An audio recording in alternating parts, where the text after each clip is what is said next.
Hi again, guys. This is Eduardo Recalde. This is my third video for the Basic Training 101.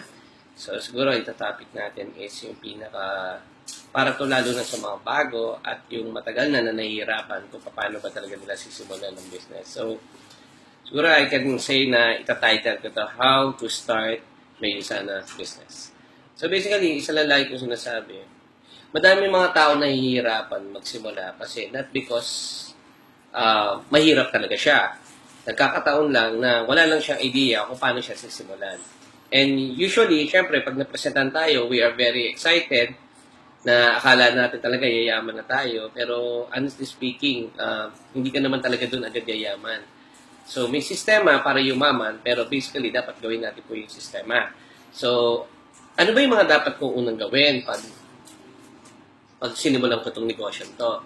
Usually kasi, ang ginagawa ng iba, pagka-pay nila o kaya pagkabili na ng produkto, ang tendency, they are too much excited na to the point na nakikwento na nila agad sa mga prospect nila, nai-invite na nila agad, na to think, yung tamang approach, hindi pa talaga nagagawa at hindi pa nila napag-aaralan. So, ngayon, kung ikaw bagong sali ka, siguro, ang first thing you have to do is, siguro muna, huwag ka muna mag-invite. Siguro yung the whole week mo, kung kaya mo as much as possible, you spend time sa mga uplines mo, attend ka ng mga seminars, mag-trainings ka, tapos para at least yung belief level mo tumaas sa ginagawa natin. Actually, hindi naman yan talaga sa skills kung paano mag-invite. Kung kailangan pag nag-invite kayo, nandun yung belief level mo. So, for you to increase that belief level is basically, kailangan may ideas ka kung paano. Dapat alam mo yung negosyo natin, yung pasikot-sikot. At the same time, kailangan ma-master mo talaga agad-agad. Sabi nga, pag-aralan mo siya. Kasi, pag hindi mo siya napag-aralan, the more siya humihirap. Diba? Sabi nga, isang bagay na hindi mo alam, for sure, mahirap talaga yan. Pero ang bagay na binigyan mo ng oras para pag-aralan, doon dumadali ang isang bagay. So ngayon, titingnan mo maigi, di ba? Sabi nga nila, ang hirap naman. Usually sinasabi talaga yan. Pag mali-mali yung mga approach nila.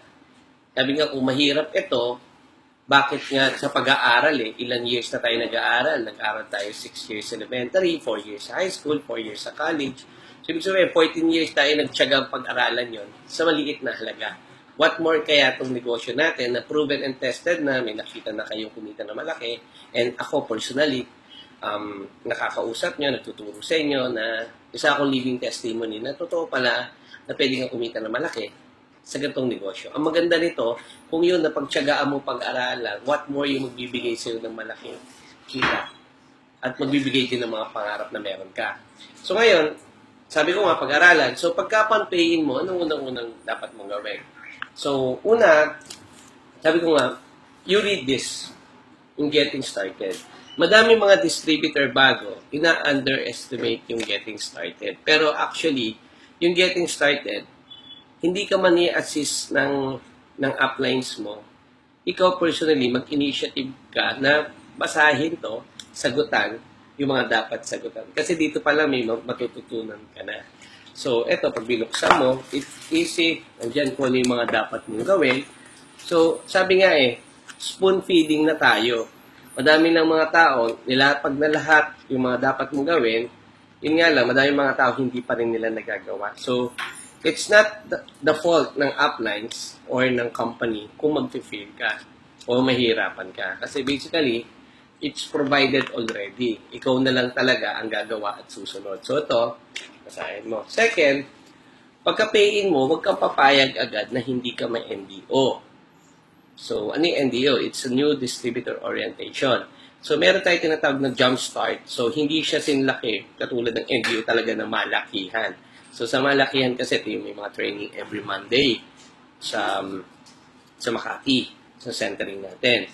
So, pero ito, yung NDO, right and then, magpaturo ka pa paano. Tapos, hindi porket NDO ka lang. You keep on asking dun sa mga magtuturo sa'yo. Sabi ko nga sa inyo, 1 week try mo. So, 1 week try mo, wag muna mag-invite as much as possible. Kasi, pag nag-invite ka, wala kang alam, at pag tinanong ka, wala kang masagot. So, automatic, sayang naman yung mga prospect na in-approachan mo. na to think, may possibility na sana kung alam mo yung ginagawa mo, alam mo yung sistema, may possibility na sumali siya. At lalo na kung mataas ang paniniwala mo dahil may alam ka na. Tama? Second, sabi ko kasi after attending the NDO, you open your account, yung website mo. Okay? So, website ng USANA is www.usana.com. So, ilagay mo yung ID number mo, password mo. So, try to browse yung account mo. Kasi, tamang negosyo mo na to. And it's provided by USANA. So, basically, kailangan na check mo yan. Tama? May mga sumasali kasi sa USANA. Ni ID number o password o website mismo ng USANA, hindi nila alam. Tapos, papangarapin pa nila yumaman sa ganitong negosyo. Paano ka yayaman sa ganitong negosyo? Hindi mo alam yung negosyo mo.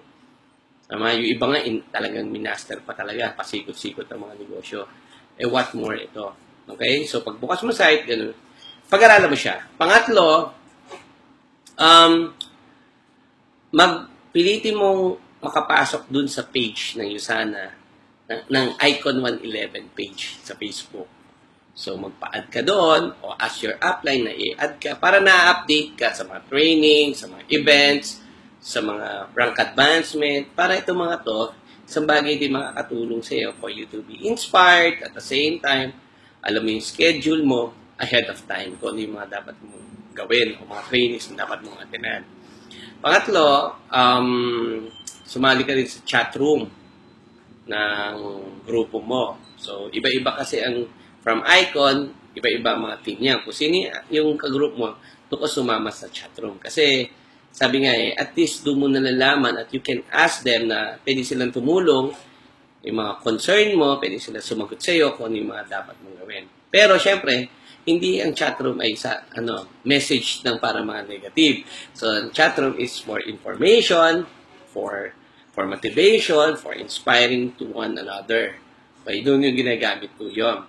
So, provided na rin ng Icon 111 yan.